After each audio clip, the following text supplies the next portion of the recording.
mientras Pablo hace el esquema que va a presentar. Algo importante, lo voy a repetir al rato, pero sí hay que poner los celulares en vibrador o apagado. Y también por cuestiones pues de mantener la limpieza del lugar, no está permitido el paso de alimentos y bebidas. Sí les pedimos cuidar esas partes. Es un espacio nuevo aquí en el Auditorio M, entonces les pido por favor esa parte y, insisto, comenzamos en unos 7 minutos más o menos. Mientras pueden platicar con toda.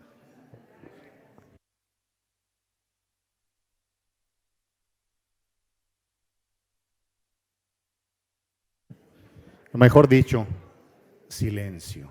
En línea de Pablo, silencio y meditación.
Ya estamos listos para comenzar y en atención hacia a nuestro invitado, silencio.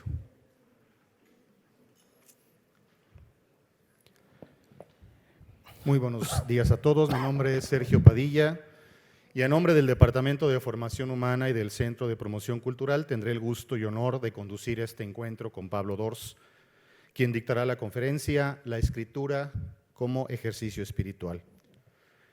Antes de comenzar este acto, me permito atender a las normas de la universidad en materia de protección civil. En caso que alguna emergencia nos obligue a evacuar el auditorio, les pido a todos los asistentes que se dirijan despacio, sin correr, sin gritar y sin empujar hacia las salidas de emergencia que se encuentran atrás de ustedes o en los costados. El punto de reunión se localiza en el jardín posterior a este edificio. El mecanismo de apertura de las puertas es simplemente empujar. Se les solicita además tener especial cuidado con personas con alguna discapacidad. Cualquier apoyo pueden acudir con el personal del ITESO. También es importante, les agradecemos mantener en silencio sus teléfonos celulares. El hombre que es feliz siempre crea un espacio, una casa, un libro, un horizonte nuevo al que viajar, en donde hincar, aunque sea metafóricamente, una bandera.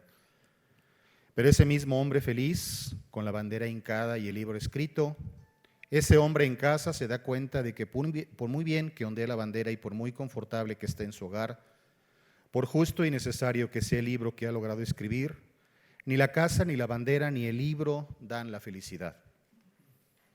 Que la felicidad está en viajar para hincar una bandera, en escribir para ofrecer un libro y en construir una casa para que otros la habiten, mientras que él, ese hombre feliz, construye otras casas, hinca otras banderas y escribe otros libros que tratarán, es lo más probable, sobre cómo se fraguan las historias, se hincan las banderas o se construyen las casas.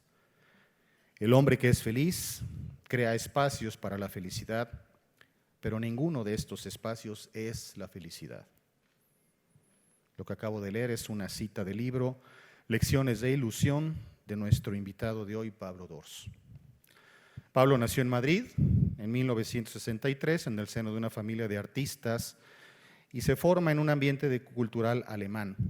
Es nieto del ensayista y crítico de arte Eugenio Dors, hijo de una filóloga y de un médico dibujante y es discípulo de monje y teólogo Elmar Salman. Tras graduarse en Nueva York y estudiar filosofía y teología en Roma, Praga, Viena, donde se especializa en germanística, se doctora en Roma en 1996 con una tesis titulada Teopoética, Teología de la Experiencia Literaria. Es ordenado sacerdote en 1991 y destinado a la misión claretiana de Honduras, donde despliega una labor evangelizadora y social.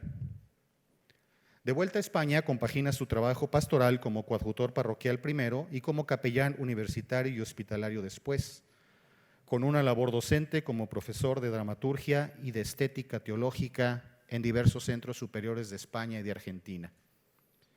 Tras conocer al jesuita Franz Halix, en el 2014 funda la Asociación Amigos del Desierto, cuya finalidad es profundizar y difundir la contemplación desde una cepa cristiana. Poco después es nombrado consejero del Pontificio Consejo de la Cultura por designación expresa del Papa Francisco. Su trayectoria como novelista comienza en el año 2000, inaugurando su inconfundible estilo cómico y lírico a un tiempo espiritual y sensorial. Entre 2001 y 2007 compatibiliza su tarea creativa con la crítica literaria en el suplemento cultural del diario ABC. Su novela Andanzas del impresor Solinger es adaptada al teatro y representada en 2011 en Italia. Todas sus obras, emparentadas principalmente con la literatura de Franz Kafka, Hermann Hesse y Milan Kundera, han tenido una excelente acogida por la crítica. El reconocimiento del público le llega con su trilogía del silencio, conformada por Amigos del Desierto, la aclamada Biografía del Silencio, y que sigue constituyendo un auténtico fenómeno editorial, y El olvido de sí, en homenaje a Charles de Foucault, explorador de Marruecos y ermitaño en el Sahara, de quien Pablo se considera hijo espiritual. La editorial Galaxia Gutenberg, que en 2015 publicó su libro Contra la Juventud, seleccionada por Todo Literatura como la mejor novela del año. Ha emprendido la edición de su obra completa. Su novela más reciente es Entusiasmo, y déjenme decirlo de manera personal, es una maravilla, es un libro que a mí me entusiasmó. Primera entrega de lo que será la trilogía del entusiasmo. En la actualidad, escribe y anima a la red de meditadores Amigos del Desierto. Pablo, para nosotros es un privilegio y un honor recibirte, y paso el micrófono para que nos compartas tu experiencia.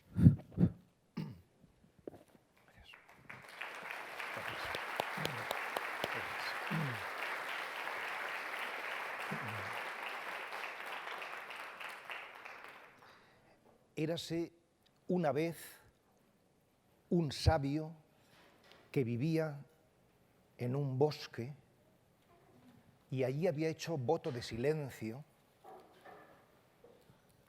y todas las tardes sus discípulos acudían para que les diera una palabra que les ayudara a vivir. Pero como había hecho voto de silencio, no les decía nada. Pasaron los meses, pasaron los años, estos discípulos acudían cada tarde para que les diera una palabra que les ayudara a vivir, pero él, como había hecho voto de silencio, no les decía nada, hasta que al final, después de muchos años, una tarde habría unos 200 discípulos en el claro del bosque, y por fin este sabio decidió darles una palabra. Y esa palabra que les dio, no sin un silencio previo largo, fue fuego. Y entonces el bosque en el que este anciano sabio vivía ardió. Y esto es todo lo que tengo que decirles. Muchas gracias por su escucha. Esta anécdota o este cuento lo cuento muchas veces, pero es que me parece extraordinario por dos motivos. Siempre cuento el motivo de fondo, pero hoy, como es una charla sobre la escritura, voy a contar también el motivo formal, porque este cuento es tan extraordinario. El motivo de fondo es porque pocas veces se consigue expresar de manera tan clara que silencio y palabra son las dos caras de la misma moneda. Es decir, la palabra de este sabio puede ejecutar, puede llevar a la práctica aquello que enuncia, dice fuego y se incendia el bosque, porque ha sido precedida de un largo silencio. Es decir, las palabras pueden incendiar el mundo. Las palabras tienen un poder de transformación muy grande, muy grande. Pero para que lo tengan, para que realmente lo tengan, deben ser precedidas y fraguadas en el silencio. Entonces yo muchas veces he afirmado, el silencio nos cambia a nosotros y las palabras cambian el mundo. Si queremos que nuestras palabras y también nuestros gestos cambien el mundo, antes hemos de ser transformados nosotros por el silencio. Este sería, digamos, el contenido de fondo de esta pequeña historia con la que he querido comenzar, ¿no? Silencio y palabra, que es tanto como decir mística y poética, y es tanto como decir el espíritu, el ejercicio espiritual de la escritura, la mística de la poética, ¿no? La poética tiene una mística. ¿Cómo hacer para que las palabras nazcan del silencio? Sería el tema de que voy a compartir con ustedes o con vosotros, ¿no? Y ahora, digamos, una explicación formal. ¿Por qué este cuento es tan extraordinario? Porque realmente de manera muy breve, explica o da a entender en qué consiste narrar una historia. O sea, aquí está en qué consiste narrar una historia. Una historia consiste en érase una vez, que es como he empezado esta ponencia. Érase una vez. Es decir, esto sucede en la historia. Esto sucede en el tiempo. La historia, la escritura, la literatura es en el tiempo. Érase una vez un sabio. Tenemos ya un protagonista. Más tarde vamos a decir que La novela es épica del individuo, por tanto hace falta un protagonista.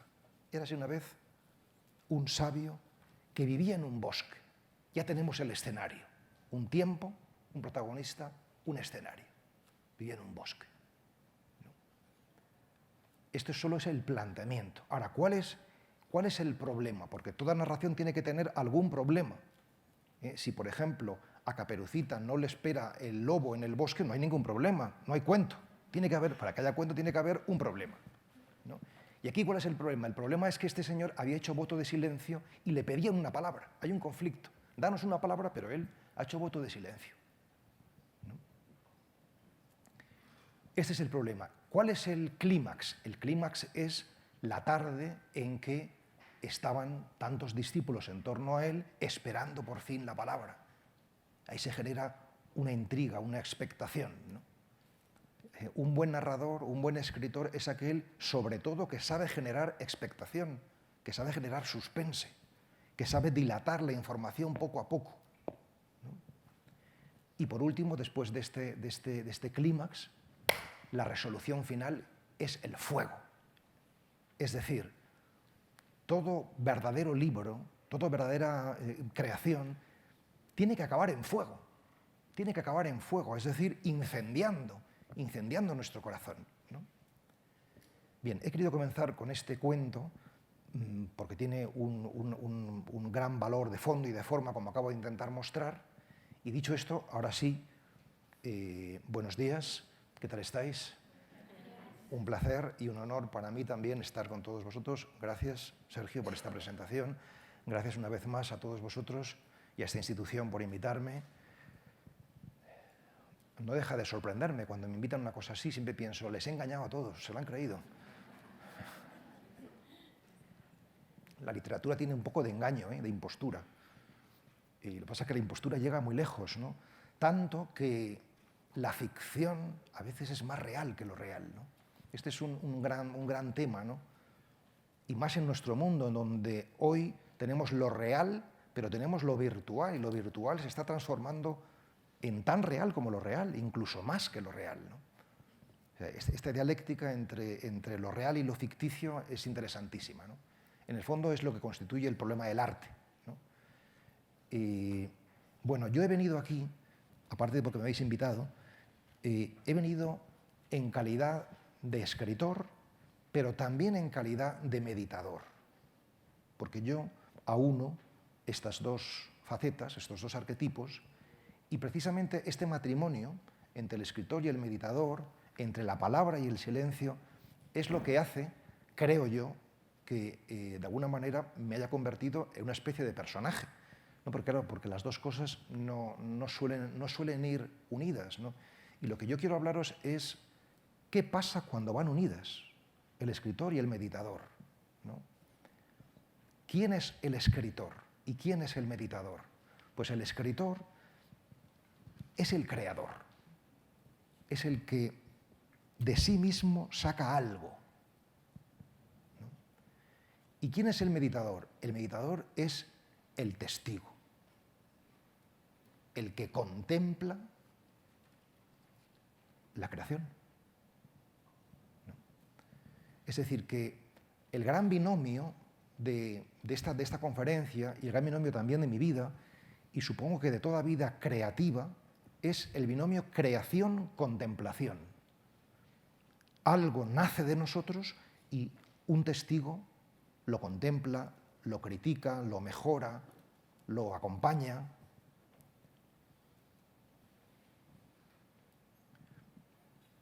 El año pasado me invitasteis en calidad de meditador y por tanto yo os hablé del silencio y de la contemplación.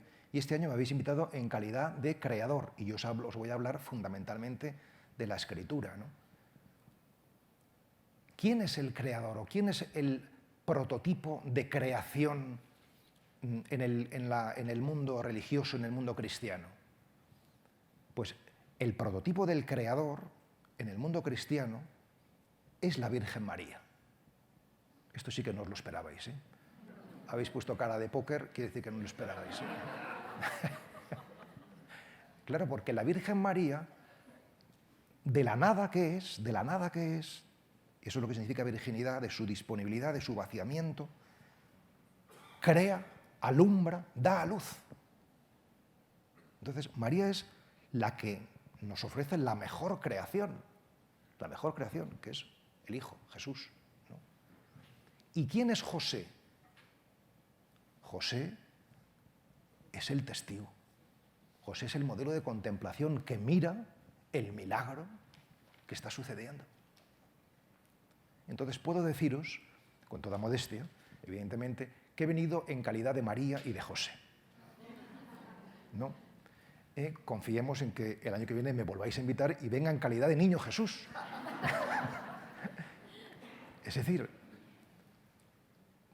puede parecer una broma, pero hay un contenido detrás, ¿no? Es decir, si hay un creador y un contemplativo dentro de nosotros, que es tanto como decir, contemplativo es experiencia y creativo es expresión. Si hay experiencia y expresión, ¿qué es lo que pasa? Que nace algo hermoso. Nace algo hermoso. Puede ser un libro, puede ser una persona, puede ser un proyecto. Lo interesante es lo que nace, pero de eso hablaremos en otro momento. Ahora vamos a hablar de la creación y de la contemplación, ¿no? Bien, esta exposición, que no sé exactamente cuánto tiempo tengo, hasta una hora o media hora, sí, bueno, hablaré menos para que sea más llevadero, ¿no? La he dividido en 4 partes. Todo esto es introductorio, ahora ya podemos empezar, ¿eh? Una primera parte de tesis, es lo que me gustaría probar, ¿no? y mostrar. Una segunda parte de condiciones del escritor, punto de partida, de dónde nace un escritor, ¿no? Porque estamos hablando de la escritura. Tercera, práctica de la escritura, qué pasa cuando uno se pone a escribir, qué fenómenos se producen en uno, para vivirlos como ejercicios espiritual, como un ejercicio espiritual. Y último, conclusiones, ¿no? Entonces, primero, tesis, ¿no? La tesis que yo quiero defender o presentar es que la escritura creativa puede ser, y de hecho es muchas veces, un ejercicio espiritual. Este es el título de la conferencia y lo que yo quiero de alguna manera mostrar. Entonces, ante esta afirmación, la escritura puede ser un ejercicio espiritual, hay que preguntarse ¿qué es espiritual? Primero, ¿qué queremos decir cuando decimos es algo o es una persona muy espiritual? Primera pregunta. Y segunda pregunta, ¿qué convierte una escritura en escritura espiritual? O sea, si yo les digo a ustedes, por ejemplo, no sé, Los hermanos Karamazov de Dostoyevsky, ¿es una escritura espiritual? Bueno, ahí puede haber opiniones, ¿no? O sea, ¿qué convierte en espiritual una escritura, ¿no? Bien, primero, ¿qué es espiritual? Pues, bueno, yo voy a hacer una propuesta y luego, si queréis, en el diálogo podéis rebatirme, porque esto no es palabra de Dios, sino palabra de Pablo, y podéis tener otras ideas diferentes, ¿no? O sea, para mí una escritura espiritual es una escritura... Para mí espiritual significa que hay consciencia del cuerpo y de la mente. O sea, es decir, yo creo que el ser humano, en una visión tradicional, clásica del cristianismo, es cuerpo, mente y espíritu. Entonces, ¿dónde está el espíritu? El espíritu es la consciencia del cuerpo y de la mente. En la medida en que somos conscientes de nuestro cuerpo y de nuestra mente, somos espirituales. Es decir, ¿qué es la espiritualidad? Consciencia de lo natural. Consciencia de lo natural, ¿no? Y entonces, ahora ya sí, con esta pequeña definición, evidentemente discutible, pero para mí la más rotunda de cuantas he podido investigar, ¿qué es lo que hace que una escritura sea espiritual? Pues lo que hace que una escritura sea espiritual es que haga justicia narrativa a lo que el hombre es decir, que dé una imagen lo más completa, lo más íntegra posible del ser humano, y el ser humano es cuerpo, mente y espíritu, ¿no? Esta consciencia sobre el cuerpo y sobre la mente es una conciencia necesariamente sobre el misterio del cuerpo y sobre el misterio de la mente, porque no todo lo del cuerpo ni todo lo de la mente se puede comprender racionalmente, es decir, hay misterio. Entonces, ¿qué es el alma? El alma es esa dimensión de misterio, ¿no?, que nos da la consciencia de nuestro cuerpo y de nuestra mente. Entonces, si un libro ofrece un espejo justo de esta triple dimensión del ser humano, entonces es un libro que es espiritual, pero si solamente ofrece la mente o solamente ofrece el cuerpo, entonces le faltaría esta dimensión. Bien, lo que voy a exponer a continuación intentará ser una muestra, una prueba de por qué digo lo que acabo de afirmar, ¿no? Entonces, siguiente punto, condiciones del escritor. ¿Cómo nace una vocación literaria? ¿Cómo se fragua un escritor, ¿no?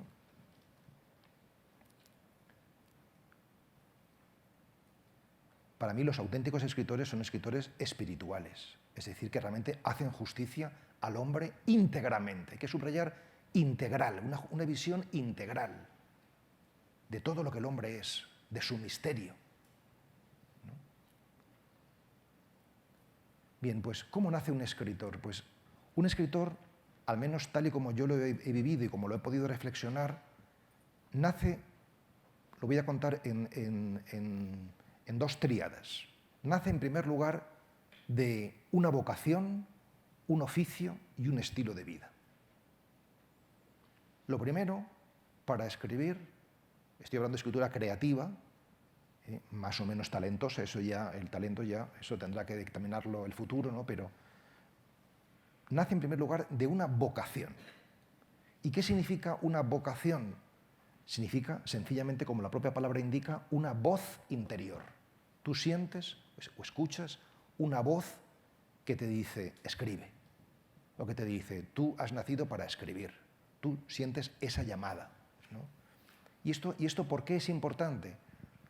Es importante porque la escritura se configura como una respuesta a una vocación. O sea, no es algo que yo me invento o que yo simplemente deseo, sino que es un imperativo de conciencia al cual yo intento responder.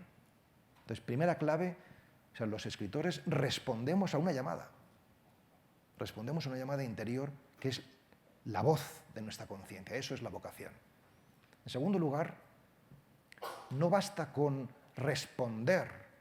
Yo sí quiero responder a esta llamada que siento escribir. No basta con eso, sino que la manera de verdad de responder es ponerte manos a la obra a practicar. Es decir, convertirlo en un oficio. Convertirlo en un oficio, en una práctica diaria, ¿no? A mí me sucedió lo que creo que también le ha sucedido a muchos escritores, que yo desde los 14 años yo decía, yo quiero ser escritor. Y luego cumplí 20 y cumplí 25 y yo decía, yo soy escritor. Yo decía, soy escritor, pero no escribía. O sea, era una incoherencia total, ¿no? O sea, yo conozco chicos jóvenes que están estudiando para talleres de escritura creativa, no han escrito más que 1 o 2 cuentos en su vida, como máximo, y además malos, ¿no? Y se definen a sí mismos como soy escritor. Pero bueno, o sea, ¿cómo te das una identidad? O sea, ¿qué es lo que nos permite decir soy escritor? Lo único que te permite decir soy escritor con un poquito de decencia es escribir realmente. Pues si no escribes, ¿cómo vas a ser escritor, ¿no? Pues aunque os parece increíble, concretar, ser capaz de dar tiempo a tu vocación, eso es lo que hace que un escritor pueda llegar a serlo. Entonces, no basta la llamada, hay que dar tiempo. Es como si decimos, soy meditador. No es que eres meditador, te gustaría ser meditador. Si no meditas es que te gustaría, ¿no? Entonces, ¿qué es lo que hace que una persona sea meditador? Que ha incorporado, nunca mejor dicho, incorporado, meter en el cuerpo, una práctica, en este caso la del silencio, y ahora estoy hablando de la escritura, ¿no? Si tú escribes todos los días, como tu oficio, le dedicas un rato largo, unas horas, puedes decir que eres escritor, ¿no? Por tanto, dedicarle un tiempo, ¿no?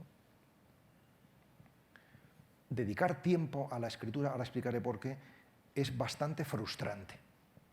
Es bastante frustrante, ¿no? O sea, porque también dedicar tiempo a la meditación es bastante frustrante, al menos en primera instancia, ¿no? O sea, porque te da la sensación de que estás perdiendo el tiempo, de que estás entregando el tiempo y que eso no te rinde. No. Pero bueno, sobre eso hablaré enseguida, ¿no? Y además de una vocación y un oficio, es un estilo de vida, una manera de vivir, ¿no? ¿Y con esto qué quiero decir? Quiero decir que uno no es escritor solamente cuando se sienta en su escritorio, se coge el bolígrafo y se pone a barruntar unas páginas, sino que uno es escritor siempre, siempre. Igual que uno es meditador siempre, no solamente cuando se sienta 25 minutos en silencio, sino en su vida va teniendo poco a poco una actitud contemplativa. Pues el escritor en su vida poco a poco va teniendo una actitud creativa, ¿no? Ya veremos qué significa esto, ¿no? Entonces, para ver qué significa esto, tener un estilo de vida de escritor, pues está la otra tríada de palabras, que son, las palabras serían los libros, los otros y el escritorio, ¿no? Entonces hemos explicado vocación, oficio, estilo de vida. Y ahora los libros, los otros y el escritorio, ¿no? Primero los libros, ¿no? La escritura es la otra cara de la medalla de la lectura. Es decir, que si alguno de los presentes quiere ser escritor, el mejor consejo que yo le puedo dar es lee. Lee, ¿no? ¿Por qué? Porque la escritura nace de la lectura. O sea, yo no conozco a nadie que sea escritor sin que le apasionen los libros, ¿no? Dicho de otra manera, si queréis, más provocadora, los libros nacen de los libros. Los libros nacen de los libros. No de la vida, sino de los libros, ¿no? Evidentemente los libros hablan de la vida, ¿no? Eso está claro también, ¿no? Pero es la expresión de otros la que de alguna manera despierta el deseo de la tuya, ¿no? Es el otro el que te descubre tu vocación. O sea, es leyendo, por ejemplo, a Pessoa, como uno dice, yo quiero ser así, yo tengo un Pessoa dentro de mí que también quiere salir, ¿no? ¿Por qué esto es importante? Porque escribir es insertarse en una tradición literaria. Es decir, no podemos no escribir al principio al estilo de quienes admiramos, ¿no? Y por tanto, la principal virtud para un escritor novel es la admiración, admirar a otros, ¿no? Esto es un principio metafísico o filosófico muy importante, y es que la adquisición de la propia originalidad, de la propia voz, no se llega sin pasar por voces ajenas. Quiere decir que es el otro el que te conduce a ti mismo. Esto es precioso, y cuando uno es joven no lo entiende, le parece que está copiando. Copiad todo lo que queráis. Atrevámonos a escribir al estilo de cómo escribiría García Lorca, cómo escribiría Edgar Allan Poe, cómo escribiría Horacio Quiroga, ¿no? Y escribir al estilo de, y así es como se aprende, ¿no? O sea, escribir es insertarse en una tradición literaria, ¿no? Esto no significa nada más que para llegar a ser maestro, algún día maestro de letras, maestro literario, un buen escritor, antes ha habido que ser un buen discípulo. Es decir, aprender de aquellos que son grandes maestros. O sea, uno no puede llegar a ser maestro sin más, sino que aprende siendo muy buen discípulo de quienes nos han precedido, en este caso, en el camino de la escritura, ¿no? Por tanto, los libros, ¿no? Hay muchos escritores que dicen que tienen pánico a la página en blanco, que tienen la página en blanco. Yo cuento, yo ese temor lo he superado. ¿Por qué? Porque nunca escribo en páginas en blanco, ¿no? Sino que siempre escribo en páginas ajenas, páginas que ya están escritas, yo escribo en los márgenes y así no tengo ningún pánico, pues está impreso. Puede parecer una tontería, pero no lo es. No lo es porque de alguna manera la palabra propia nace de la ajena. Nace de la ajena. O como decía Thomas Bernhard, un escritor que yo amo mucho, todo es citado. Todo lo que decimos es una reelaboración de algo que hemos leído, escuchado. O sea, la cultura no es más que una reelaboración de la tradición. Y por tanto, desconocer la tradición imposibilita la cultura, ¿no? ¿Y qué es la cultura? El cultivo de uno mismo, ¿no? el cultivo del tesoro que tenemos, ¿no? Pero para eso necesitamos instrumental, ¿no? Bien, los libros, ¿no? Segundo pilar, los otros, ¿no? O sea, un escritor es una persona que tiene interés por los demás, que tiene interés por el mundo. Esto no significa que sea altruista ni que sea bondadoso. En general, los escritores no son particularmente altruistas ni bondadosos, sino más bien egocéntricos, ¿no? Pero es necesario atravesar ese ego, ¿no? O sea, sin una buena dosis de autoafirmación personal no puede ser escritor. O sea, el escritor, al menos en primera instancia, tiene que tener un ego muy fuerte, ¿no? Y luego, si lo va cuidando, ese ego se va transformando en un yo profundo, ¿no? Si no lo cuida, se seguirá como ego cada vez más patético y bueno, pues dará como resultado que tantos escritores hacen declaraciones lamentables, en mi opinión, ¿no? Decía Ian McEwan, el famoso escritor inglés, que a un escritor el rey de Suecia le puede estar dando el premio, imponiendo la medalla, y él, mientras agacha la cabeza para que le pongan la medalla del premio Nobel, puede estar pensando, es muy poco el caso que me hacen. O sea, hasta ese punto llega la soberbia, ¿no? Pero, o sea, ¿cuál es de dónde nace? Porque claro, pensar simplemente que son tontos, pues es una simplificación, ¿no? ¿De dónde nace esto? Pues nace de un imperativo universal que tenemos todos, no solamente los escritores o los artistas, y es ser nosotros mismos y dar al mundo lo más genuino nuestro, porque lo más genuino nuestro no lo va a dar nadie si no lo das tú. O sea, aquí hemos venido a este mundo para escuchar lo que somos y para devolverlo, para desplegarlo, para entregarlo, ¿no? Y lo que hace un escritor cuando escribe un libro y lo publica es el deseo de entregarse a sí mismo en forma de libro, ¿no? De tal manera que cuando alguien te dice no me gusta tu libro, lo que te está diciendo, aunque no lo sepa, es no me gustas tú. Es duro, pero hay que aceptarlo, ¿no? Que no puedes gustar a todo el mundo, ¿no? Al principio, cuando eres joven, te dicen esto, pues te entras en depresión y ¿no? Luego ya te vas acostumbrando que no tienes por qué gustar a todo el mundo, que gracias a Dios hay gente que tiene otros gustos, porque si no sería imposible, ¿no? O sea, ¿no? Bien. ¿Qué significa interesarse por los otros? Pues significa que quieres conocerles, que deseas escuchar su punto de vista y de alguna manera todos los escritores hemos tenido nuestros años de formación por medio de los viajes, por ejemplo, viajando, conociendo otras culturas, otras personas, por medio de las lecturas, por medio del diálogo, de la conversación.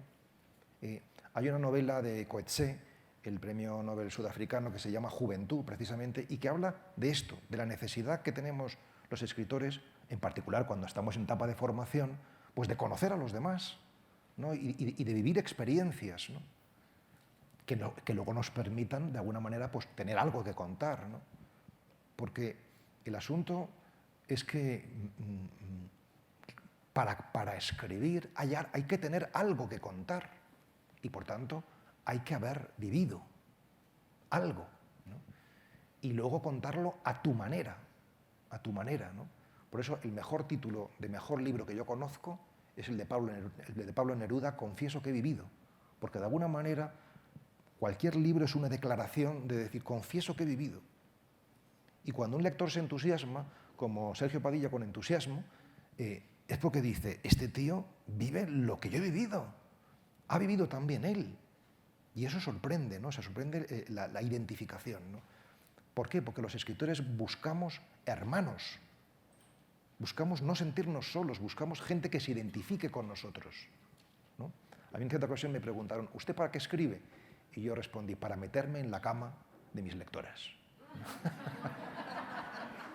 Claro, porque de alguna manera, pues, por lo menos en forma de libro, ¿no? Pues ahí entras y generas una fraternidad, ¿no? Una amistad, una comunión con el otro, con la otra, ¿no?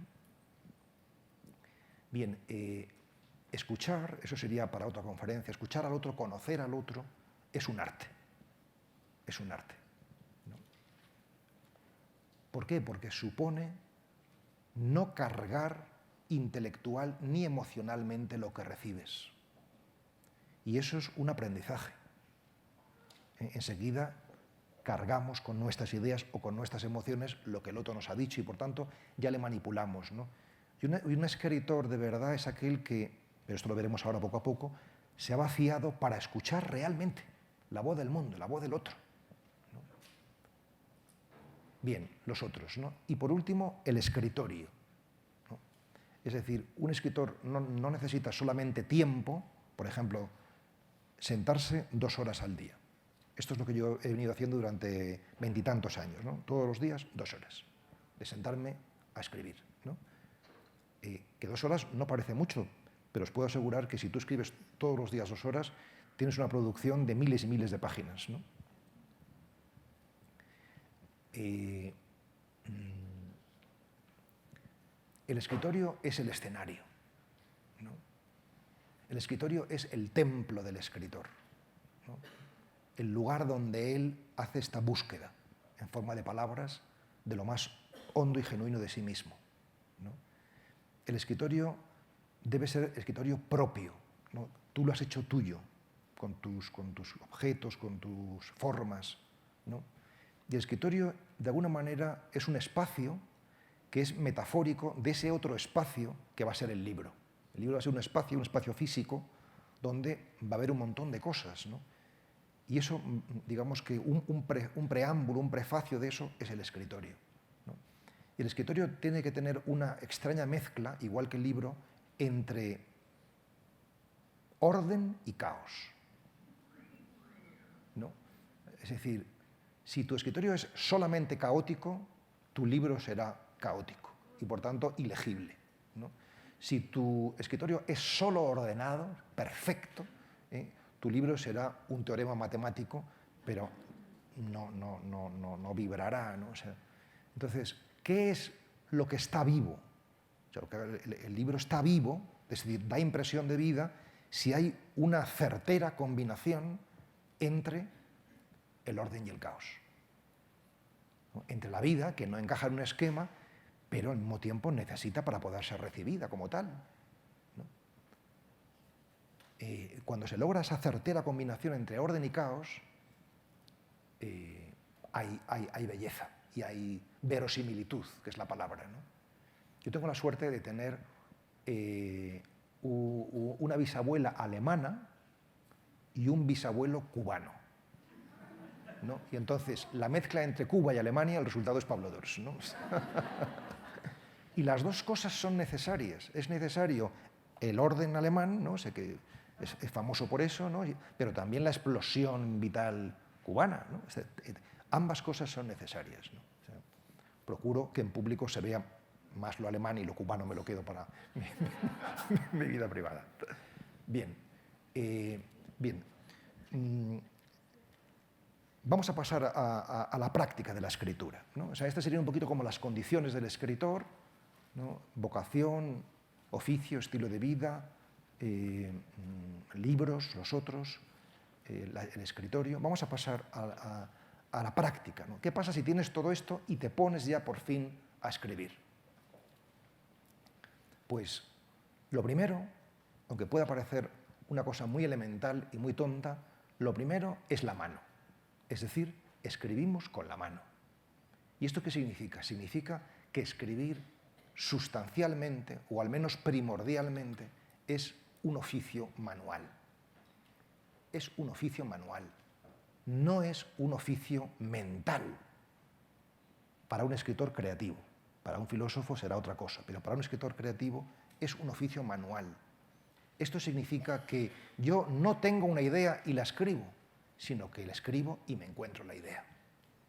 Es decir, que las ideas nacen de la propia escritura, ¿no? ¿Y por qué esto es interesante? Esto es interesante porque la escritura te revela lo que tú no sabes todavía, lo que tú no sabes que sabías, ¿no? ¿Y por qué esto es interesante? Porque entonces convierte la escritura no en un simple acto de comunicación, que ya estaría muy bien. Yo tengo algo que decir, lo comunico, ¿no? O sea, esta conferencia es un acto de comunicación, pero la escritura creativa no es un acto de comunicación primordialmente, sino que es un acto de revelación. Lo que tú no sabes, te lo está revelando la Escritura. ¿Por qué? Porque te has fiado de tu mano, te has fiado de tu cuerpo. O sea, los libros, mis 11 libros publicados, no dicen lo que yo quiero decir, sino lo que yo no sabía que quería decir, que es distinto. O sea, fiarse de esa mano que te hace decir cosas, pero hombre, esto cuando lo lean se van a enfadar. Ah, la mano te ha dicho eso. O sea, tienes que fiarte de tu mano. Tu mano es más inteligente que tú, que tu mente, que está ahí juiciando, eso está bien, eso está mal. Fíate de tu mano. Entonces, primera clave para la práctica de la escritura es que es un ejercicio manual. ¿No? La segunda clave es que si te fías de tu mano y te va conduciendo, ¿no? Vas a descubrir algo que no te va a hacer nada feliz. Y es que casi todo lo que escribes, un 90 y mucho por ciento, quizás 99, algo, es muy malo. Esto es así. Es muy malo. O sea, realmente no es cuestión de humildad ni de falsa vanidad, es que realmente no merece la pena, son tonterías, ¿no? Entonces, ¿quién es un escritor? Un escritor es aquel que es capaz de soportar mucho tiempo su propia estupidez.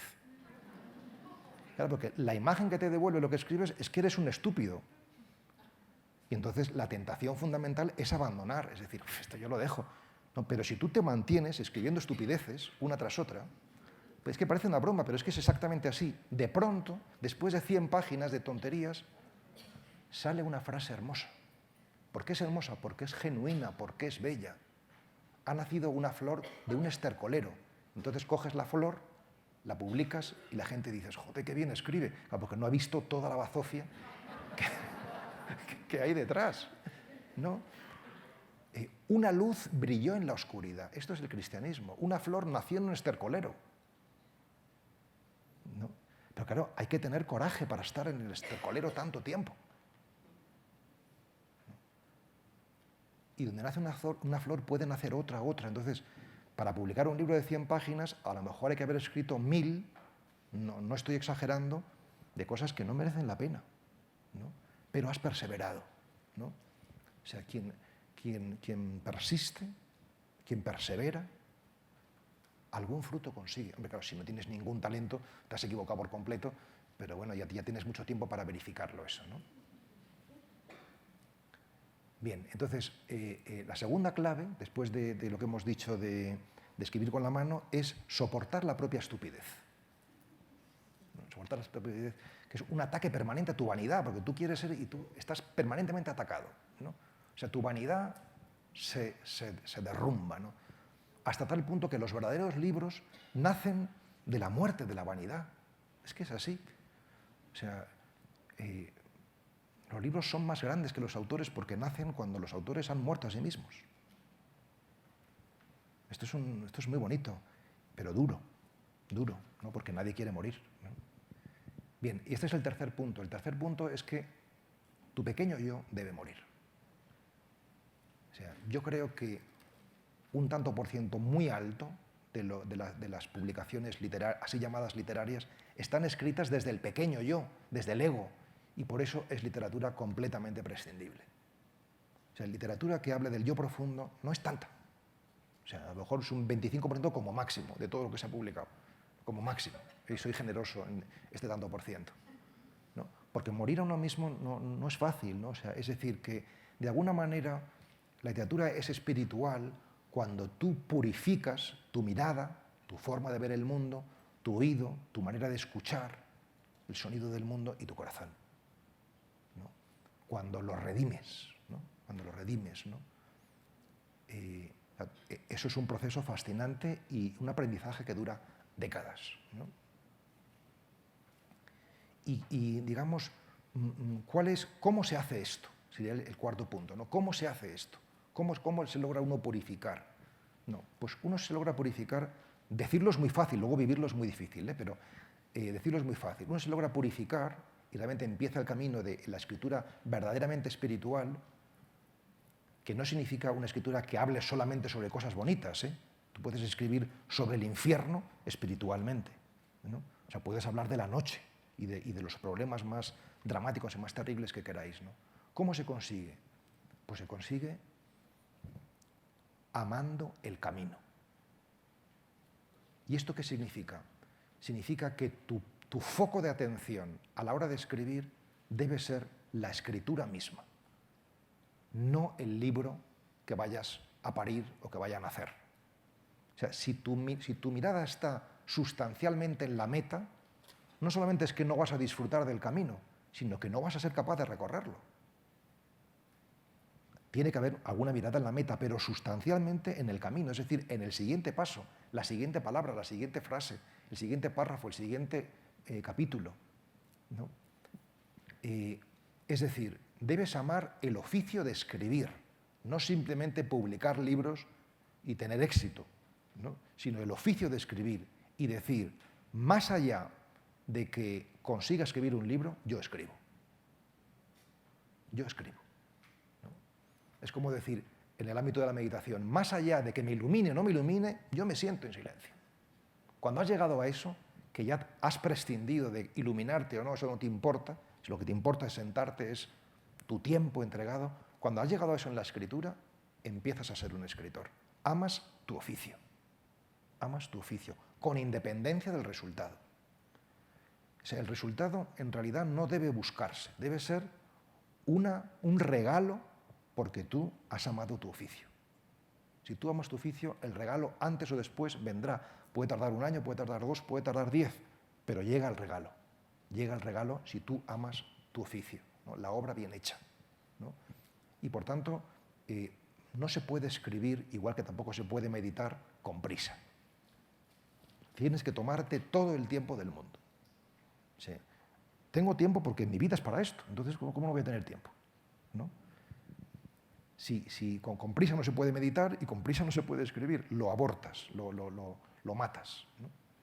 Entonces, los libros llevan el tiempo que lleven. Te puede llevar 1 año, te pueden llevar 10.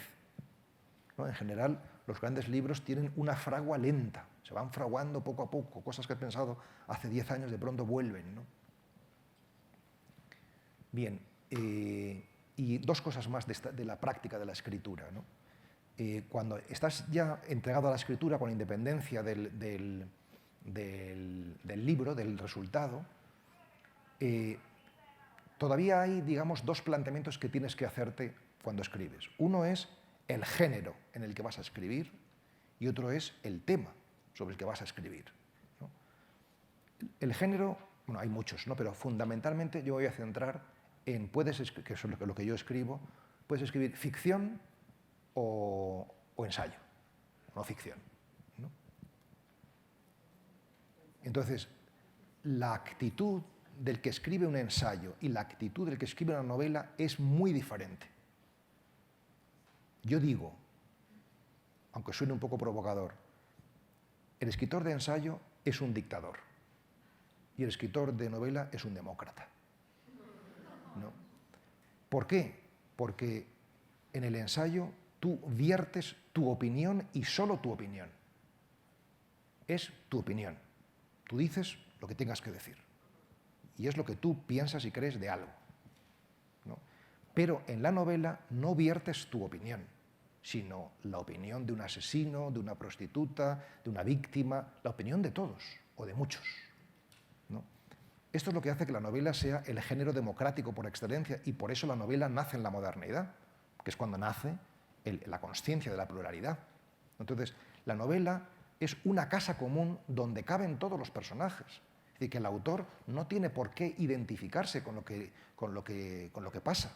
O sea, tú puedes escribir una novela terrible, tristísima, y tú ser una persona más bien optimista y esperanzada, pero tú has hecho vacío para que el mundo entre en ti. O sea, la novela tiene pretensión de ofrecer una imagen del mundo, ¿no? Una imagen del mundo, ¿no? Entonces, esa decisión es importante, ¿no? Yo quiero decir algo como Pablo Dors o yo quiero que el mundo hable a través de mí, evidentemente por mi tamiz, ¿no? Y entonces pues escribo una novela o un relato, ¿no? Y luego la segunda cuestión es el tema sobre qué escribir. Aparentemente hay muchísimos temas, se puede escribir sobre cualquier cosa, ¿no? Pero si tú lo miras bien, verás que todos los libros, todos, hablan sobre la vida, el amor y la muerte. Se habla siempre sobre esto, bueno, de una forma o de otra. O sea, estos son los grandes temas, ¿no? Sabes lo que es vivir, sabes lo que es amar, sabes lo que es morir. Los verdaderos libros nos enseñan esto, nos enseñan a vivir, a amar y a morir, ¿no? O sea, y de una manera o de otra cada uno lo cuenta pues, con anécdotas, con argumentos diferentes, ¿no? A mí me sirve decir que lo que siempre estamos contando es el drama de la separación. Es decir, que lo que todos aspiramos es estar unidos, estar bien, y que algo ha roto esa unidad primordial y contamos el drama de estar separados. Por ejemplo, Caperucita se ha separado de la abuelita y por eso cuenta el drama del lobo en el bosque, ¿no? Y luego al final se une otra vez, ¿no? Entonces, el drama siempre es la separación de la unidad, ¿no? Entonces, todos los libros de narrativa, de manera consciente o inconsciente por parte del autor, cuando más reflexión, evidentemente lo ves con más claridad, narras esto, ¿no? O sea, ¿y cuál es la separación más radical que vivimos los seres humanos? Pues la separación más radical que vivimos es entre los instintos y los ideales.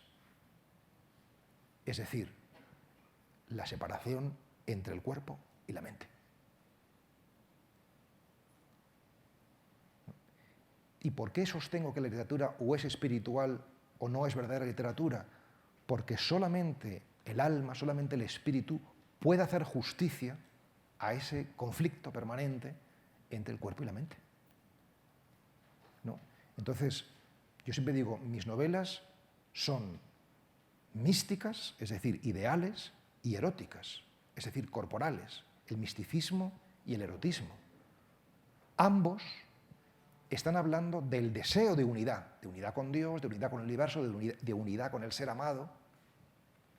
Y los textos eróticos más hermosos son claramente místicos, hablan del deseo de unidad, ¿no? Y los deseos místicos más hermosos los puedes leer en clave de erotismo puro, ¿no? Es decir, que a mi modo de entender, este es el tema de la literatura. El tema es cómo conciliar la cabeza con los instintos, ¿no? Y para mí la respuesta es desde el corazón, desde el espíritu, desde el alma, ¿no? Bien, y concluyo, para no alargar, porque llevo ya 3/4 de hora, 45 minutos hablando, con algunas conclusiones, ¿no? Esto que voy a deciros me gusta mucho, ¿no? Hoy en España, creo que en México pasará igual, no encuentras una contraportada de una novela en cualquier librería, ¿no? Una contraportada en la que no leas una frase similar a esta. El autor ofrece una visión lúcida y despiadada de la realidad, ¿no? Prácticamente en todas las novelas puedes leer una frase similar a esta, ¿no? O sea, nosotros nos reímos, pero ¿esto qué significa? Significa que hemos asociado la lucidez con el ser despiadado. Con el ser despiadado, ¿no? Es decir, solamente en mis novelas, y porque yo me cuido de que sea así, en las contraportadas se puede leer: el autor ofrece una visión lúcida y compasiva del ser humano. Dice, pues menudo rollo, ¿no?, que sea compasivo. No, o sea, decir, una mirada compasiva es una mirada más honda y más profunda, por eso hablo de purificar, que despiadada, ¿no? O sea, ¿por qué hemos hecho un mito de lo despiadado, ¿no?, de lo implacable, ¿no? Sencillamente porque nos hemos enamorado de la sombra, nos hemos enamorado del oscuro, ¿no? Y nos parece que si una novela es muy oscura, muy terrible, qué buena es, porque es muy oscura y muy terrible, ¿no? Y nos parece que si es luminosa, qué ingenuo. Es decir, que en nuestra mentalidad lo oscuro tiene prestigio y lo luminoso parece como cosa de niños o cosa de gente ingenua, ¿no? Entonces, el gran desafío de una literatura espiritual, como la que de alguna manera intento presentar, ¿es posible una literatura de la luz que no sea kitsch, que no sea hortera, que no sea ingenua sin más, sino que haga justicia narrativa también a la noche? O sea, fijaros qué desafío, cómo escribir sobre el narcotráfico con amor. ¿Qué os parece? Brutal. Pero claro, escribir sobre lo terrible que es el narcotráfico, claro, esto es lo que hacen todos. Pero ¿quién escribe con benevolencia sobre esto? Claro, esto es lo que lo convertiría en un verdadero desafío narrativo. Porque los narcotraficantes no son solamente gente indeseable, que desde luego que lo son, seguro que tienen cosas buenas. Seguro. Y a lo mejor no es la mejor manera para desarticular lo oscuro hablar de lo luminoso. No abundar en lo oscuro. ¿No? Yo trabajé 10 años como capellán hospitalario y por tanto estoy familiarizado con la oscuridad, con la muerte, con el dolor, con lo terrible, ¿no? O sea, y en ese hospital, gran hospital donde yo trabajé, había una bibliotecaria que me dijo: Pablo, usted que además es capellán, como es también escritor, por favor, deme una lista de 100 novelas que yo pueda dar a leer a los moribundos, para que, de alguna manera, les ayude a morir. 100 novelas que ayuden a morir.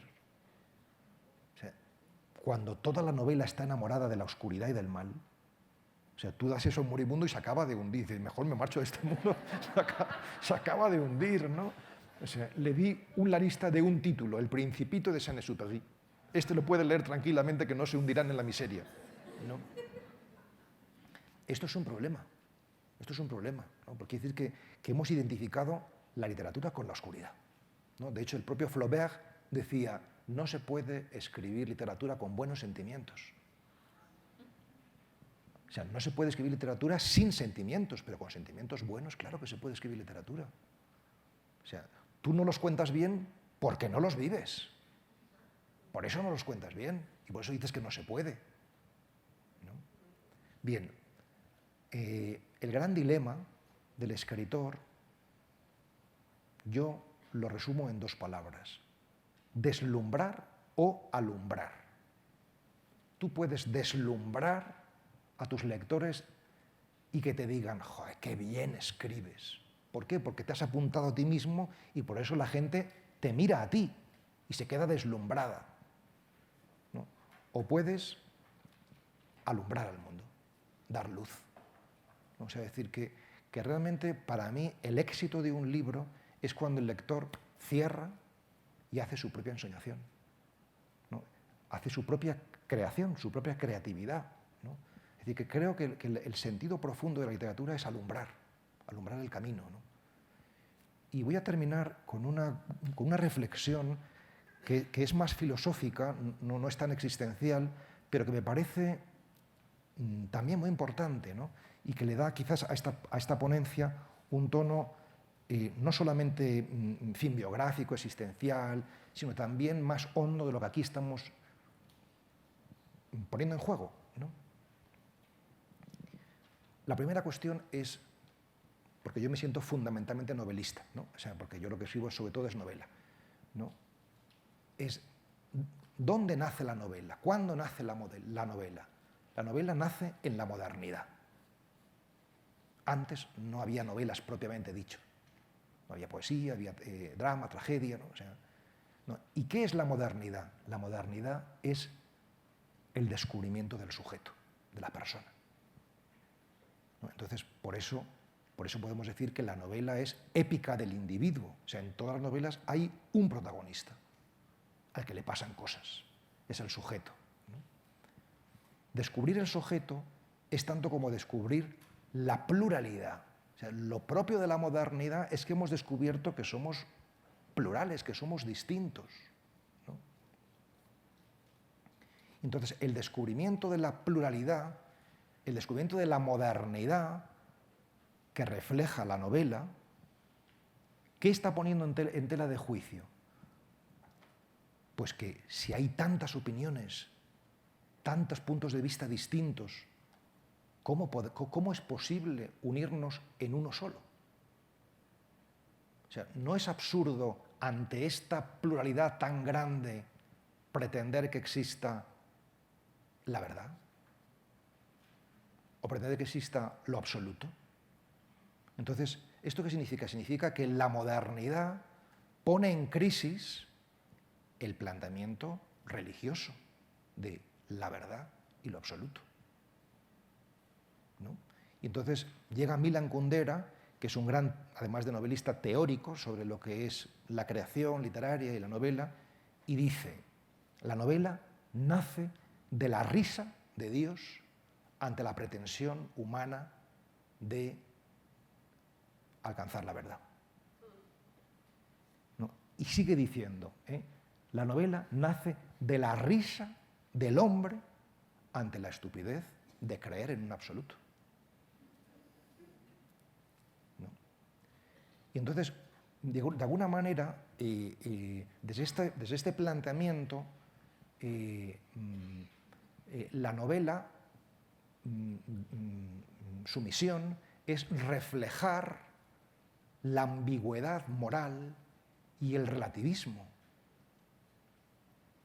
Porque la realidad es que hay una gran relatividad, porque cada uno piensa lo que piensa, ¿no?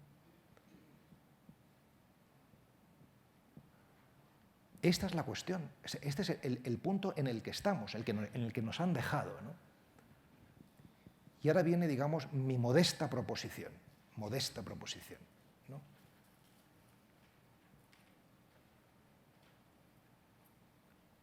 Un escritor está llamado a mirar esa risa de Dios ante la ingenuidad humana, esa risa del hombre ante la ingenuidad de quienes pretenden creer en Dios.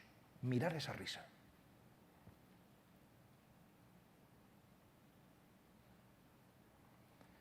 Nosotros pertenecemos a una generación que los filósofos han llamado posmoderna, ¿no? La modernidad era el sueño de la razón, pensar que la razón podía, de alguna manera, comprender el mundo, ¿no? Y la posmodernidad, que es la generación a la que pertenecemos nosotros, es el despertar de ese sueño. Pero ese despertar nos lleva a la realidad, es un despertar. Nos están mostrando que la razón no lo es todo. Y que podemos mirar la risa y mirar la realidad con otros ojos. Por lo tanto, yo creo que esta situación es una verdadera oportunidad. O sea, tú puedes mirar la relatividad de todo con amargura y con sarcasmo, me río de esto, o puedes mirarlo con comprensión y benevolencia y decir, yo soy esto, ¿no? Es decir, yo creo que estamos en un momento en la historia de la literatura de gozne, de aprender a mirar la pluralidad no como una amenaza en la búsqueda de la verdad, sino todo lo contrario, como una posibilidad para descubrir que la verdad es poliédrica, que la verdad es armónica, ¿no? Que el hecho de que haya muchos no significa que no pueda haber conjunción, ¿no? Y armonía, pero eso supone una mirada más honda, ¿no? Y por eso mi tesis final es que la mística, la poética, necesita de la mística. Que a esta mirada más profunda, más comprensiva, más benévola, no tan amargada ni tan cínica, no se puede llegar si el escritor no es alguien que se ha trabajado espiritualmente a sí mismo. Y esa ha sido modestamente mi pretensión en estos años de escritura. Muchas gracias.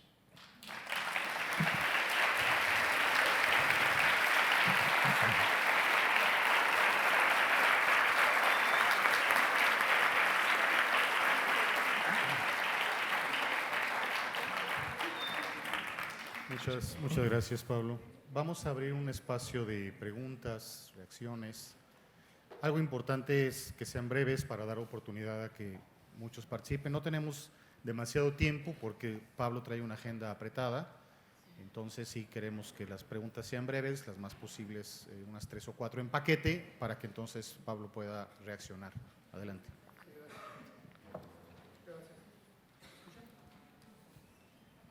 ¿En paquete significa varias seguidas? Sí, sí. Vale. O Entonces, como me tú tomo lo nota prefieras, porque si no si se me olvida. depende de la pregunta, tú decides.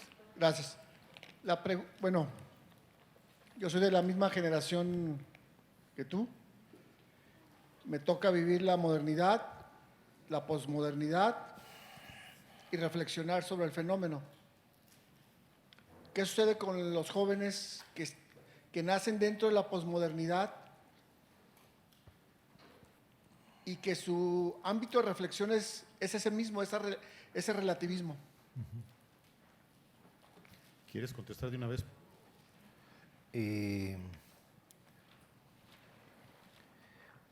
Sí, voy a intentar responder brevemente, ¿no?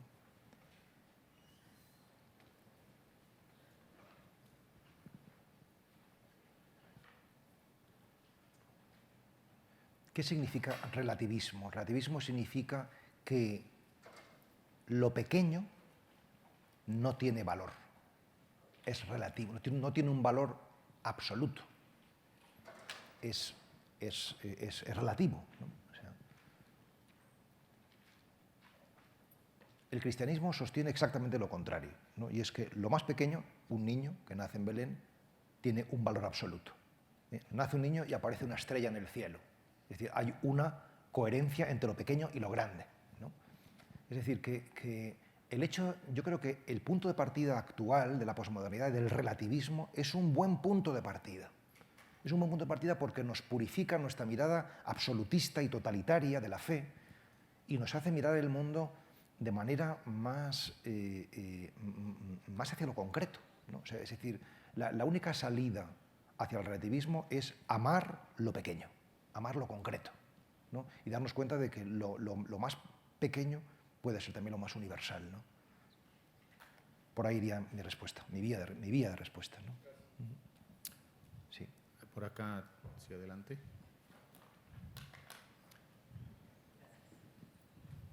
Pablo, qué gusto que estés de nuevo en México. La obra que más conozco tuya, porque ahí es una obra que me ha iluminado, una obra que me da luz, que es la biografía del silencio. Sé también que es tu obra, hablando en ejemplares, pues la más vendida, exitosa, como se pueda calificar. Me gustaría saber en qué escritorio se escribió la biografía del silencio y saber si hay una segunda parte, porque la escribiste más o menos hace unos 6 años y es una parte del camino de tu vida. Y en estos años, bueno, en esta búsqueda de querer aprender a meditar, hemos estado más o menos siguiendo los pasos y me imagino que ya habrá algo más que decir, ¿no? Bueno, es pregunta. Muchas gracias, Becky. En realidad, este libro, Biografía del Silencio, es un libro que escribí sin darme cuenta que lo estaba escribiendo, porque yo empecé a meditar, a sentarme en silencio y en quietud en el 2005 y desde el primer momento empecé a llevar un diario de escritura donde yo apuntaba lo que me parecía más significativo de lo que yo iba experimentando en cada sentada, y en el 2010 me encontré con, no sé, 400 páginas donde yo hablaba y me di cuenta de que realmente bastaba con restar, con quitar, para que se quedara la esencia de la experiencia, ¿no? Esto por una parte. Y por la otra, fue en concreto en el 2010, ¿no? En Batuecas, que es un monasterio de San José de Batuecas, es un monasterio que hay en España entre Cáceres y Salamanca, donde yo escribí, digamos, el cuerpo fundamental de ese libro, ¿no? Luego estuve varios meses corrigiendo, pero fue allí, en este monasterio de las Batuecas, ¿no? Y luego, respecto a una segunda parte, muchas personas me lo han pedido, me han dicho, ¿por qué no escribes una segunda parte, ¿no? Yo siempre me he resistido porque las segundas partes son peligrosas. Son peligrosas porque si no va a ser algo mejor, ¿no? Pues casi mejor dejarlo así, ¿no? O sea, y también porque de alguna manera sí que tenía y tengo muchas cosas nuevas que contar, pero tampoco sentí el impulso, la necesidad de contarlas, ¿no? O sea, Entonces, yo creo que la biografía del silencio sí que tiene una segunda parte natural, pero no porque convenga comercialmente, sino porque la tiene, ¿no? Pero ciertamente no va a ser la segunda parte que los lectores esperarían, sino algo diferente, ¿no? Que realmente es la segunda parte natural, pero no es lo que esperarían, ¿no? Sino otra cosa, ¿no? Y me quedo así con el misterio de no, no responderte más. Por acá. O sea, lo importante es que sea fiel a lo que nace de mi mano, como había dicho, no solamente a la conveniencia teórica o popular, ¿no? Sino que realmente, entonces, hasta ahora no he sentido esa necesidad y ahora la estoy sintiendo, pero en una clave diferente a como uno esperaría que tendría que ser. Sí. Había ahí dos preguntas Por en acá medio. sí había, Sí. acá al centro. Sí.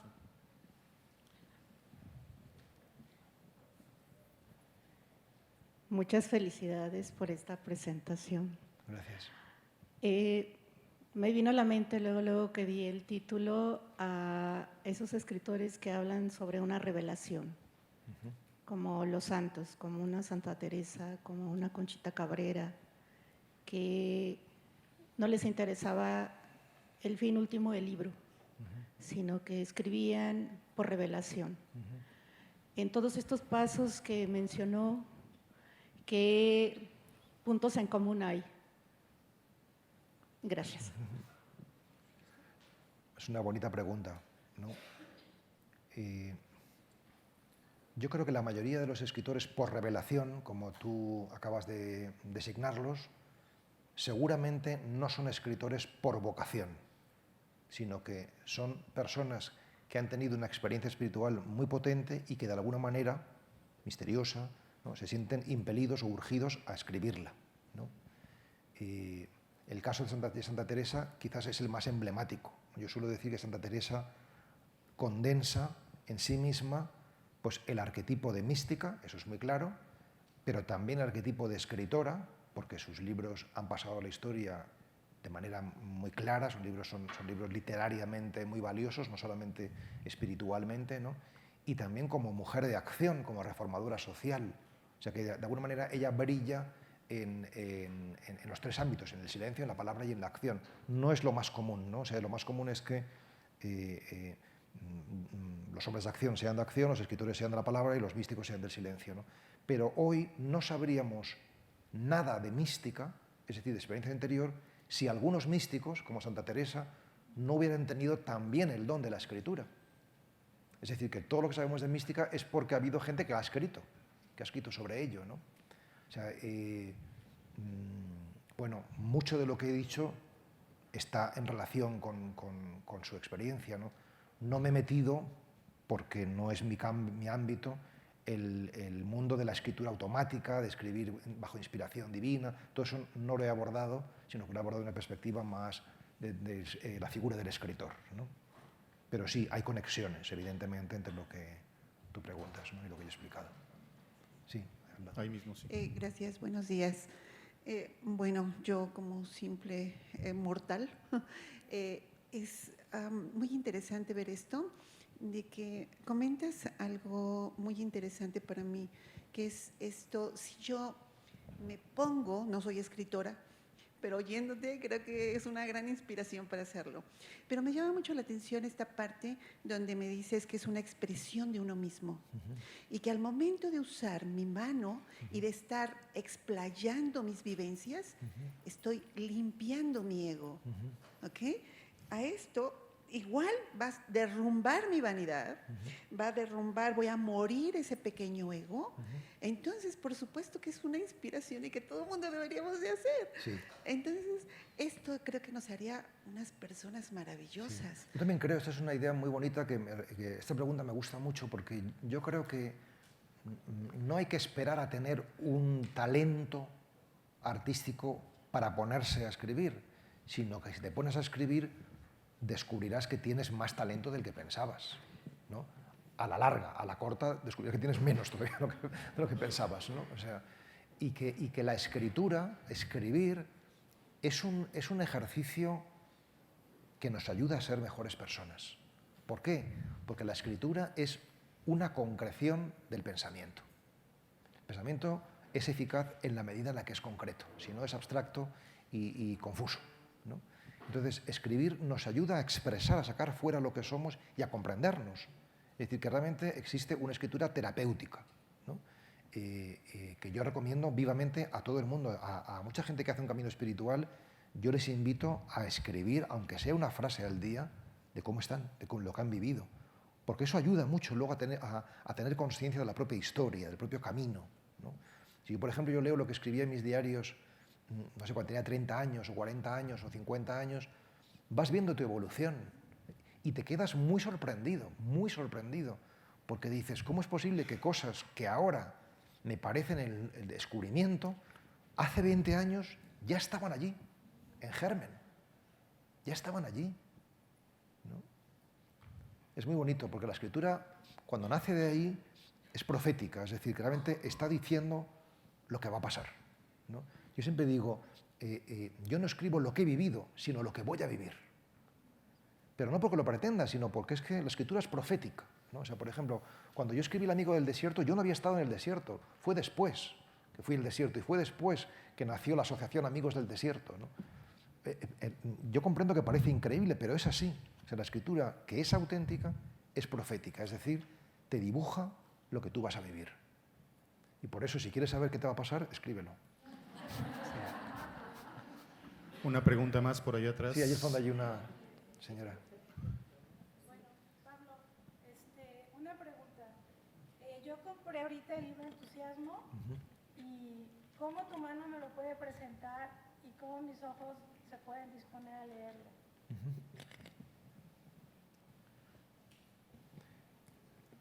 Para mí los libros que he escrito son un poco como mis hijos, un poco. No. De tal manera que como este ha nacido hace poco, es el último hijo, pues le tengo especial cariño y voy a cuidarle más, ¿no? Y yo procuro escribir siempre desde una perspectiva muy sincera y muy clara. Es decir, que realmente decir lo que yo pienso, siento por medio de los personajes y que sea muy claro, ¿no? En este libro yo creo que esto se ve con mucha claridad, porque es un libro donde, digamos que hay mucha autoficción, pero es más claramente atribuible a mí, porque es la historia de un joven que tiene una vocación religiosa y que se mete en un seminario y que luego se hace sacerdote. O sea, es una historia muy parecida a la mía, ¿no? A mi propia historia, ¿no? Todo lo que digo en el libro es verdad, pero nada es histórico. Con esto quiero decir que todo lo que hay en el libro cuenta cosas que yo he pensado, he sentido, pero no necesariamente las he vivido así, ¿no? Entonces, yo creo que hay que leer sin ningún tipo de prejuicio ni de preparación. O sea, es como, por ejemplo, cuando yo estaba de capellán en la universidad, que estuve también unos años, llevaba a los jóvenes al Museo del Prado, ¿no? Entonces, nos poníamos delante de los grandes clásicos de la pintura y me decían, Pablo, explícanos este cuadro. Y yo decía, no hay nada que explicar. O sea, tú míralo y dime qué ves, ¿no? O sea, es decir, que tenemos un poco a veces un sentimiento de inferioridad ante el arte, pero el arte no necesita explicación. O sea, el arte, si es bueno, es expresivo, es elocuente en sí mismo, ¿no? Entonces, una novela se sostiene si no necesita explicación. Si realmente tú lees una primera página, la entiendes, te gusta, pasas a la siguiente y así sucesivamente. Entonces, ¿cómo leer? Pues con toda inocencia y esperando encontrarte un mundo que misteriosamente, porque se ha realizado en distintas anécdotas, tiene que ver contigo. Es decir, un libro es logrado cuando descubres que en el fondo es tu autobiografía secreta, ¿no? Que están hablando de ti, ¿no? Que tiene que ver contigo, ¿no? Eso es un éxito de un libro, ¿no? Dos preguntas más por cuestión de tiempo. Hay una allá al fondo, ya tienen el micrófono, ¿verdad? Sí es importante usar el micrófono porque se está grabando. Sí. Hola, buenas tardes. Bueno, primero decirte que yo no te conocí por tus libros. te conocí por una ponencia que diste, bueno, te vi por medio de internet, en una ponencia que diste sobre Paul Klee, sobre su obra El equilibrista, y yo vine aquí no pensando en escribir, sino yo desde la plástica, ¿no? Tengo una vocación profundamente figurativa, y cómo hacer un cuadro desde esta lógica de la escritura creativa como un relato. Ese es como siempre mi reto, ¿no? No solamente hacer una composición equilibrada y con teoría del color exacta, sino crear una tensión que abra la puerta a un relato. Si me pudieras compartir algo. Que abra la tensión a un relato. Ajá. Es una pregunta difícil. En realidad, todo lo que yo he contado de la escritura, en una medida muy grande, quizás no total, pero sí muy, muy grande, se puede aplicar a la pintura, ¿no? Al ejercicio de la plástica, ¿no? Esto por una parte. Por la otra, el arte literario y el arte pictórico están muy hermanados, mucho más de lo que la gente piensa, porque lo que el escritor busca son imágenes, pero las busca por medio de palabras, ¿no? O sea, el escritor de ensayo busca transmitir ideas, pero el escritor de ficción busca transmitir imágenes. Por ejemplo, un sabio en un bosque incendiado. O sea, es que tienes la imagen. Es decir, la narrativa funciona si tiene imágenes detrás. Entonces, por ejemplo, un test que yo hice con entusiasmo es que cada página tuviese por lo menos 2 imágenes claras. Que al acabar de leer la página vieras con la mente 2 cosas, ¿no? O sea, trabajar como lo haces tú directamente con las imágenes es muy potente, porque yo estoy convencido de que lo que llamamos alma son imágenes, ¿no? De hecho, soñamos con imágenes, no soñamos con ideas, ¿no?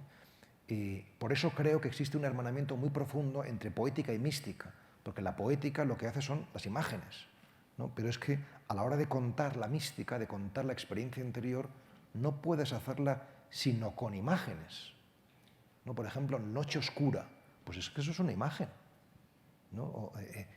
Tantas, ¿no?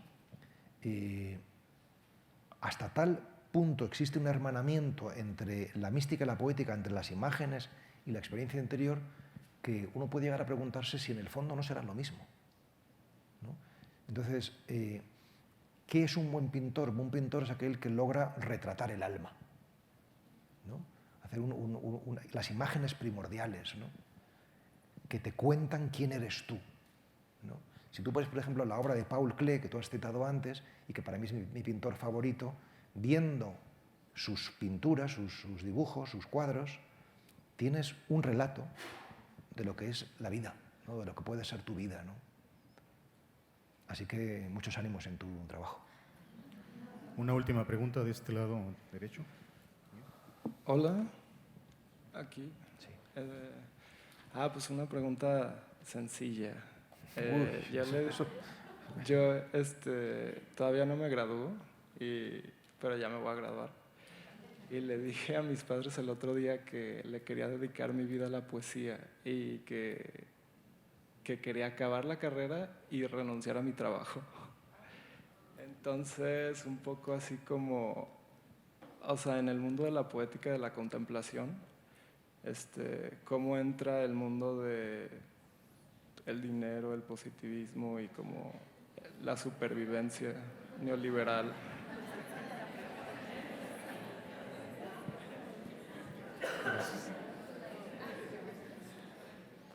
Tus padres se van a llevar un disgusto tremendo, ¿no?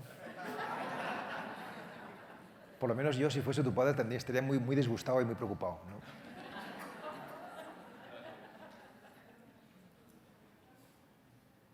Hay un libro que se llama Cartas a un joven poeta, que lo conoceréis, de Rilke, que seguramente te gustaría mucho leerlo en este momento de tu vida, porque, bueno, pues da consejos a un joven escritor, a un joven poeta, de cómo orientar su vida, ¿no? Para mí, la sabiduría de la vida está en el camino, ¿no? Y el camino significa un horizonte al que tender y una tierra que pisar, ¿no? Entonces, una vida lograda es aquella que tiene presente las dos cosas, el horizonte y la tierra, ¿no? Entonces, yo creo que está muy bien que tu horizonte lo tengas claro y sea la poesía, pero también está muy bien que tengas una realidad concreta por la que caminar hacia ese horizonte, ¿no? Es más, sin realidad concreta, ese horizonte será quimérico, será una utopía, ¿no? El asunto del mundo pragmático contemporáneo es que se han olvidado del horizonte y nada más hay tierra, ¿no? Y el asunto del planteamiento que tú me haces es que nada más hay horizonte y no hay tierra. Entonces hay que buscar un matrimonio entre estas dos visiones, ¿no? Para que sean equilibradas, ¿no? Yo me voy a arriesgar a dar un paso más, ¿no? O sea, aunque tengas una gran pasión por la poesía y solo te guste la poesía, yo me prepararía en más cosas, no solamente en poesía. ¿Por qué? Porque esas otras cosas, que pueden ser desde física hasta jurisprudencia o botánica o lo que sea, van a enriquecer tu poesía y le van a dar un contrapunto, una tensión que en última instancia, aunque a veces es dura, es fecunda. O sea, es decir, yo te doy un ejemplo en mi propia vida. O sea, a mí el hecho de ser escritor y ser sacerdote, esa tensión entre dos cosas, digamos, muy exigentes, pero también distintas, aunque tengan cosas en común, me ha equilibrado y me ha hecho no convertirme en un idólatra del arte, ni tampoco en un idólatra de la religión, sino un más o menos sano, espero, equilibrio. Bien, muchas gracias. Bueno. Vamos a concluir. Déjame reaccionar, Pablo, porque con todo lo que platicamos antes de venir aquí, el momento del pasillo, escucharte, me pongo en el lugar del personaje de tu novela Entusiasmo, cuando reacciona ante el chino. ¿Quién es el chino? Lean la novela, vale la pena, ¿no? Es un personaje en Honduras. Yo me pregunto, ¿qué es en realidad lo que estoy viendo en ti? Y hago mías las palabras que aquí dices. Me lo pregunté entonces y me lo pregunto ahora. Después de tu charla, de todo lo platicado, yo veo la vida. Hoy lo sé. Simplemente la vida. Pero como rara vez la vemos en estado puro. Gracias, Pablo. Muchas gracias.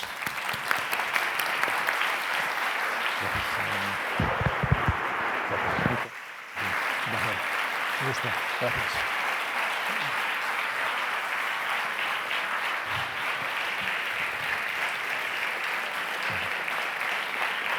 Muchas gracias. No quiero terminar sin agradecer también a quien hizo posible la presencia de Pablo, al Centro Ignaciano de Espiritualidad Casa Loyola en Guadalajara, especial a Becky Jarero y Conchita Arias. Un aplauso para ellas.